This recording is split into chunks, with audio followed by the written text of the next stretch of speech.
Hi friends, ఎలా ఉన్నారు? బాగున్నారా? నేను మీ మౌనిక ఎంకేఎస్ యూట్యూబ్ ఛానల్.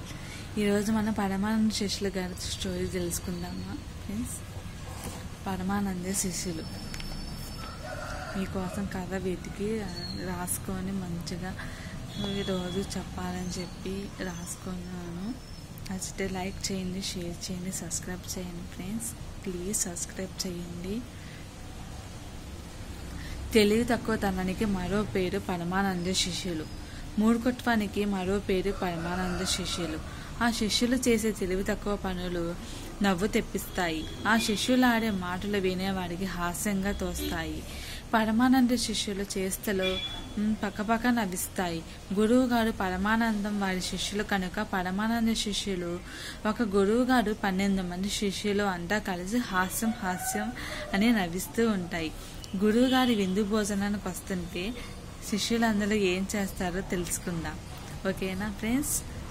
పరమానందే గారు ఒక కార్తీక సోమవారం నాడు శిష్యులతో కూడి వనభోజనానికి బయలుదేరారు.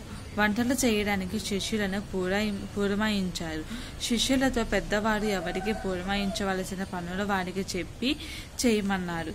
వంట ప్రారంభమైంది. వందే శిష్యుడికి సంగీతం అంటే వల్లమాలిన అభిమానం. పొయ్యి మీద బియ్యం పెట్టి తాళం వేస్తూ కూనరాగాలు మొదలు పెట్టాడు.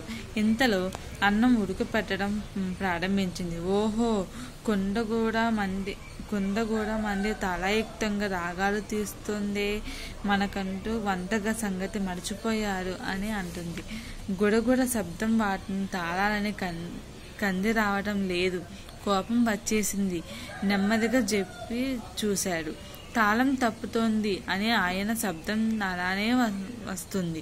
చెప్పిన తాళం సరిదిద్దుకోవడం లేదని ఒళ్ళు మంది ఒక దుడ్డు కర్ర తీసుకొని కుండ మీద ఒకటేశారు. ఇంకేముంది, కుండ పగిలి అందున్న బియ్యం మొత్తం అంతా బూడిద పాలైపోయింది. పొయ్యి తడిసిపోయింది. పూర్తిగా ఆరిపోయింది. గొరగొర శబ్దం కుండక నష్టం అనుకుంటూ రాగాలు తీస్తూ పాడుకుంటూ అక్కడి నుండి తప్పుకున్నాడు. మరొకరు కూరగాయలు తప్పనక్కిపోయి వంకాయ, వాటం, బీరకాయ, బలుపు, సొరకాయ, జలుబు, కాకరకాయ మరోపారు కూరగాయల కోసం వెళ్తాడనమాట. అయితే ఆ కూరగాయలకి ఇది ఒక రకాల జబ్బులు ఉన్నాయని చెప్పి అంటాడు. వంకాయ తింటే వాతం చేస్తుంది, బీరకాయ తింటే బలుపు అంట, సొరకాయ జలుబు చేస్తుంది, కాకరకాయ వేడి చేస్తుంది. ఇలా అన్ని కూరగాయల జబ్బులున్నాయని కరక్కాయ సర్వరోగాన్ని వాడిని అని 3 కేజీల కరక్కాయను కొనుక్కొని వచ్చాడు. మరొకతనికి శకనాలు పట్టింపు యమిడి. మామిడి ఆకుల తేప తనకి దూరంగాను చెట్టు వందకు పోయి ఎక్క దిగబోయే మంటలో ఎవరో తుమ్మారు. చెట్టు ఎక్కుతుండగా ఎవరో తుమ్మారనమాట. మళ్ళా దిగిపోతుంటే మళ్ళీ ఎవరో తుమ్మారు. అంతే, వాడు అక్కడ చెట్టు మీదే ఉండిపోయాడు అనమాట. చెట్టుకు ఆకలిగా వస్తుంటే తుమ్ముతూనే ఉన్నారు.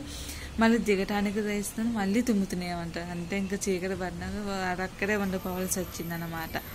వంట చేయడానికి కష్టంగా అయిపోయింది. మరొకొందరు శిష్యులు మజ్జిగ కానీ రావటానికి ఊరిలోనికి వెళ్తారు. వాడి ఎక్కడ మజ్జిగ దొరకలేదు. చివరికి ఇల్లాలు జాలిపడి, రండి బాబు, మజ్జిగ నేను ఇస్తాను అంది. శిష్యులందరూ ఆమె ఇంటికి వెళ్లి లోపలి నుండి మజ్జిగ తెచ్చేయడంలో ఆమెకి వాడి సంభాషణ వినిపించి, వాడిలో ఒకడు ఎంత పొడుగు కొమ్ములున్న గేదె చనిపోతే బయటకు తీసుకు వెళ్ళడం ఎలారా అని గుమ్మం పట్టదురా అని ఒకడు, ఆ ఇది చూస్తే అక్కడే గొయ్యి తీసి పూడిస్తే మంచిదని, మరి ఒకడు కొమ్ములు కోసేస్తే చాలా అని ఇంకొకరు మాట్లాడుకుంటున్నారు. అంతే, ఆమెకు చిర్రుకొచ్చి ఒళ్ళు మంది, మీ బుద్ధులు మందబోయ్యా, మా గేదె చావమని చూపుతూ శిష్యులందరూ బయటకు గెంటేసింది. 2 జాములకు ఆకలితో ఆనందంగా అడిగిద్దామని గురువు గారు వచ్చారు.